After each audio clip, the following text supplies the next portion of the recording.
जिस के वास्ते से तुम एक दूसरे से हुकूक का मुतालबा करते हो और कता रहमी से बचो। कुछ शक नहीं कि अल्लाह तुम्हें देख रहा है। और यतीमों का माल जो तुम्हारी तहवील में हो उनके हवाले कर दो और उनके पाकीज़ा और उम्दा माल को अपने नाकिस और बुरे माल से न बदलो और न उनका माल अपने माल में मिलाकर खाओ कि ये बड़ा सख्त गुनाह है। और अगर तुमको इस बात का खौफ हो कि यतीम लड़कियों के बारे में इंसाफ न कर सकोगे तो उनके सिवा जो औरतें तुमको पसंद हों 2-2 या 3-3 या 4-4 उनसे निकाह कर लो।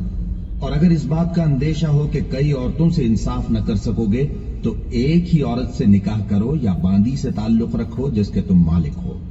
इस तरह तुम बेइंसाफी से बच जाओगे।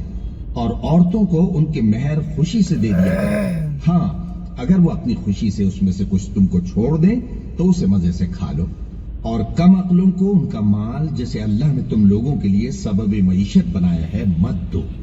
हाँ, उसमें से उनको खिलाते और पहनाते रहो और उनसे माकूल बात कहते रहो। और यतीमों को बालिग होने तक कामकाज में मसरूफ रखो और जांचते रहो। फिर बालिग होने पर अगर उनमें अक्ल की पुख्तगी देखो तो उनका माल उनके हवाले कर दो और इस खौफ से कि वो बड़े हो जाएंगे यानी बड़े होकर तुमसे अपना माल वापस ले लेंगे उसको फजूल खर्ची और जल्दी में ना उड़ा देना। और जो शख्स आसूदा हाल हो उसको ऐसे माल से कतई तौर पर परहेज रखना चाहिए। और जो जरूरतमंद हो वो मुनासिब तौर पर यानी बकदर खिदमत कुछ ले ले। और जब उनका माल उनके हवाले करने लगो तो गवाह कर दिया करो। और हकीकत में तो अल्लाह ही गवाह और हिसाब लेने वाला काफी है। जो माल माँ बाप और रिश्तेदार छोड़ मरे थोड़ा हो या बहुत उसमें मर्दों का भी हिस्सा है और औरतों का भी। ये हिस्से अल्लाह के मुकर्रर किए हुए हैं। और जब मीरास की तकसीम के वक्त गैर वारिस रिश्तेदार और यतीम और नादार लोग आ जाएं तो उनको भी उसमें से कुछ दे दो और उनसे माकूल बात करो। और ऐसे लोगों को डरना चाहिए जो ऐसी हालत में हों कि अपने बाद नन्हे नन्हे बच्चे छोड़ जाएं और उनको उनकी निस्बत खौफ हो कि हमारे मरने के बाद उन बेचारों का क्या होगा। बस चाहिए कि ये लोग अल्लाह से डरें और दुरुस्त बात कहें। जो लोग यतीमों का माल नाजायज तौर पर खाते हैं वो अपने पेट में आग भरते हैं और जरूर दोज़ख में डाले जाएंगे। अल्लाह तुम्हारी औलाद के बारे में तुमको इरशाद फरमाता है कि एक लड़के का हिस्सा 2 लड़कियों के हिस्से के बराबर है। और अगर औलाद मैयत सिर्फ लड़कियां ही हों यानी 2 या 2 से ज्यादा तो कुल तरके में उनका 2/3 है। और अगर सिर्फ एक लड़की हो तो उसका निस्फ है। और मैयत के माँ बाप का यानी दोनों में से हर एक का तरके में 6ठा हिस्सा है बशर्ते कि मैयत की औलाद हो। और अगर औलाद न हो और सिर्फ माँ बाप ही उसके वारिस हों तो 1/3 माँ का हिस्सा है। और अगर मैयत के भाई भी हों तो माँ का 6ठा हिस्सा होगा। और ये तकसीम तरका मैयत की वसीयत की तामील के बाद जो उसने की हो या कर्ज के अदा होने के बाद जो उसके जिम्मे हो अमल में आएगी।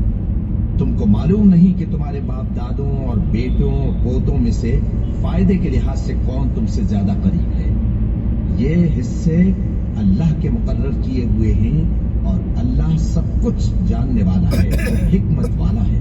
और जो माल तुम्हारी बीवियां छोड़ मरें अगर उनकी औलाद न हो तो उसमें से निस्फ तुम्हारा है। फिर अगर उनकी औलाद हो तो तरके में तुम्हारा हिस्सा 1/4 है।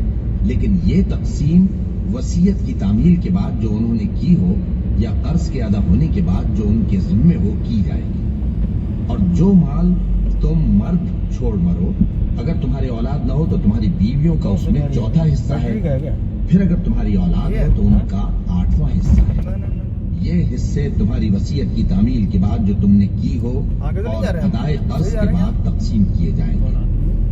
और अगर ऐसे मर्द या औरत की मीरास हो जिसके न बाप हो न बेटा मगर उसके भाई या बहन हो तो उनमें से हर एक का 6ठा हिस्सा है। और अगर एक से ज्यादा हो तो सब 1/3 में शरीक होंगे।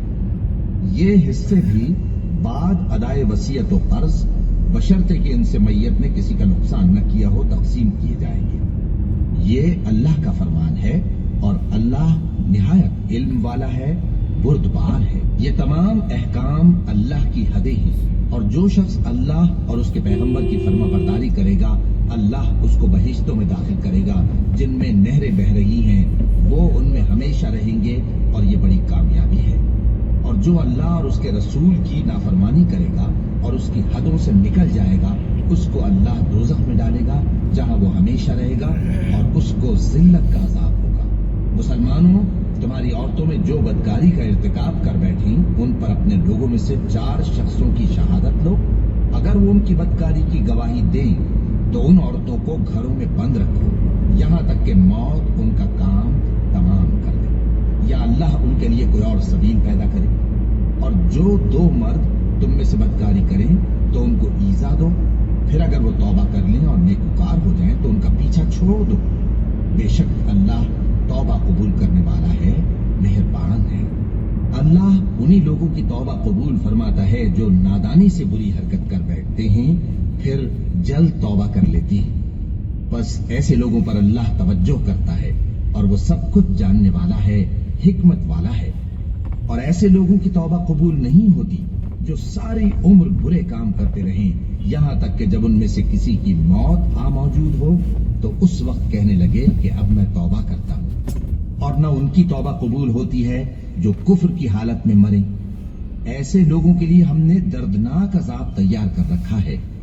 مومنوں، تم کو جائز نہیں کہ زبردستی عورتوں کے وارث بن جاؤ، اور دیکھنا اس نیت سے کہ جو کچھ تم نے ان کو دیا ہے اس میں سے کچھ لے لو، انہیں گھروں میں مت روک رکھنا۔ ہاں، اگر وہ کھلے طور پر بدکاری کی مرتکب ہوں تو اور بات ہے، اور ان کے ساتھ اچھی طرح سے رہو سہو۔ پھر اگر وہ تم کو ناپسند ہوں تو عجب نہیں کہ تم کسی چیز کو ناپسند کرو اور اللہ اس میں بہت سی بھلائی پیدا کر دے۔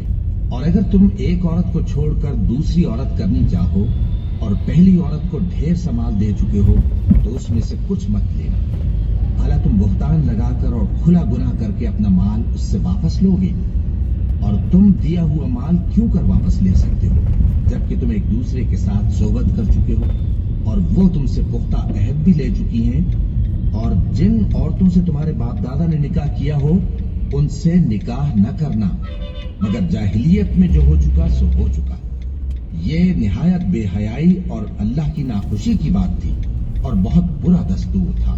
تم پر تمہاری مائیں اور بیٹیاں اور بہنیں اور پھوپھیاں اور خالائیں اور بھتیجیاں اور بھانجیاں اور وہ مائیں جنہوں نے تم کو دودھ پلایا ہو اور رضائی بہنیں اور ساسیں حرام کر دی گئی ہیں، اور جن عورتوں سے تم خلوت کر چکے ہو ان کی لڑکیاں جنہیں تم پرورش کرتے ہو وہ بھی تم پر حرام ہیں۔ ہاں، اگر ان کے ساتھ تم نے خلوت نہ کی ہو تو ان کی لڑکیوں کے ساتھ نکاح کر لینے میں تم پر کچھ گناہ نہیں، اور تمہارے صلبی بیٹوں کی عورتیں بھی اور 2 بہنوں کا اکٹھا کرنا بھی حرام ہے مگر جو ہو چکا سو ہو چکا۔ بے شک اللہ بخشنے والا ہے، بڑا مہربان ہے۔ اور شوہر والی عورتیں بھی تم پر حرام ہیں مگر وہ جو قید ہو کر باندیوں کے طور پر تمہارے قبضے میں آ جائیں۔ یہ حکم اللہ نے تم کو لکھ دیا ہے، اور ان محرمات کے سوا دوسری عورتیں تم کو حلال ہیں، اس طرح سے کہ مال خرچ کر کے ان سے نکاح کر لو، بشرطے کہ نکاح سے مقصود عفت قائم رکھنا ہو نہ کہ شہوت پرستی۔ تو جن عورتوں سے تم لطف اندوز ہوئے ان کا مہر جو مقرر کیا ہو ادا کر دو، اور اگر مقرر کرنے کے بعد آپس کی رضامندی سے مہر میں کمی بیشی کر لو تو تم پر کچھ گناہ نہیں۔ بے شک اللہ سب کچھ جاننے والا ہے، حکمت والا ہے۔ اور جو شخص تم میں سے مومن آزاد عورتوں سے نکاح کرنے کا مقدور نہ رکھے تو مومن باندیوں ہی سے جو تمہارے قبضے میں آ گئی ہوں نکاح کر لے، اور اللہ تمہارے ایمان کو اچھی طرح جانتا ہے۔ تم آپس میں ایک دوسرے کے ہم جنس ہو، پھر ان لونڈیوں کے ساتھ ان کے مالکوں سے اجازت حاصل کر کے نکاح کر لو، اور دستور کے مطابق ان کا مہر بھی ادا کر دو، بشرطے کہ وہ پاک دامن ہو، نہ ایسی کہ کھلم کھلا بدکاری کریں اور نہ درپردہ دوستی کرنا چاہیں۔ پھر اگر وہ نکاح میں آ کر بدکاری کا ارتکاب کر بیٹھیں تو جو سزا آزاد عورتوں کے لیے ہے اس کی آدھی ان کو دی جائے۔ یہ باندھی کے ساتھ نکاح کرنے کی اجازت اس شخص کو ہے جسے گناہ کر بیٹھنے کا اندیشہ ہو، اور یہ بات کہ صبر کرو تمہارے لیے بہتر ہے، اور اللہ بخشنے والا ہے، مہربان ہے۔ اللہ چاہتا ہے کہ اپنی آیتیں تم سے کھول کھول کر بیان فرمائے اور تم کو اگلے لوگوں کے طریقے بتائے اور تم پر مہربانی